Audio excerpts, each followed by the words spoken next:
সোনারগাঁয়ে রস বিক্রি করে সাড়া ফেলেছেন গাছি শহীদ মোল্লা। শীত এলেই খেজুর রসের চাহিদা বাড়ে। শীত উপেক্ষা করে ভোরে বিশুদ্ধ রসের খোঁজে রসপ্রেমীরা ছুটে যাচ্ছেন সোনারগাঁয়ে। তবে গাছ কম থাকায় চাহিদার তুলনায় রস সরবরাহ কম।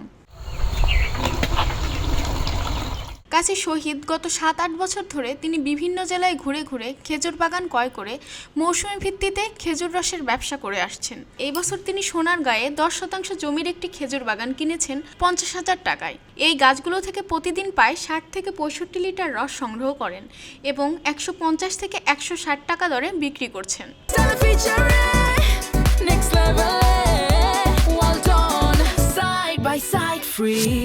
দূর দূরান্ত থেকে অনেকেই মোটরসাইকেলে এসে টাটকা ও বিশুদ্ধ রস সংগ্রহ করে নিয়ে যান। রস সংগ্রহ করতে এসে ক্রেতারা বলছেন, এখানে এত ভালো খেজুর রস পাওয়া যাবে ভাবিনি।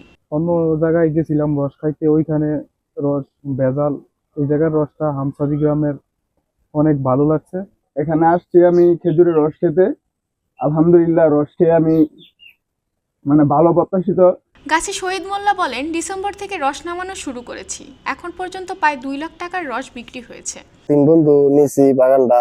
এখন যে রসটা দিতেছি সেই রসটা একদম অরিজিনাল, কোনো ভেজাল করি না। কিন্তু আমরা যেখানে আগে খাইতে গেছিলাম ওইখানে দেখতাম অনেক ভেজাল করে দিত। সকাল 9টার দিকে গাছ কাটি, সন্ধ্যা 5টার দিকে নামাই, সেটা বিক্রি করি।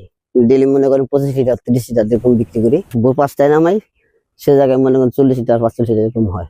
লোকজন আসে, তাকে দিতে পারতেছি না, রসের শর্ট হয়ে যায়। যে আমরাও যাতে ভালোটা খাই, সবারই যাতে ভালোটা খাওয়াইতে পারি, এই কারণে এই বাগানটা নেওয়া। উপজেলা কৃষি কর্মকর্তা আবু সাইদ তারেক বলেন, আমরা নিয়মিত খেজুর বাগানি কৃষকদের খোঁজ খবর নিচ্ছি।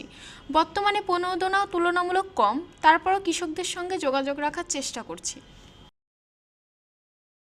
খবরের কাগজ, নিখাত, নির্ভীক, নিরপেক্ষ।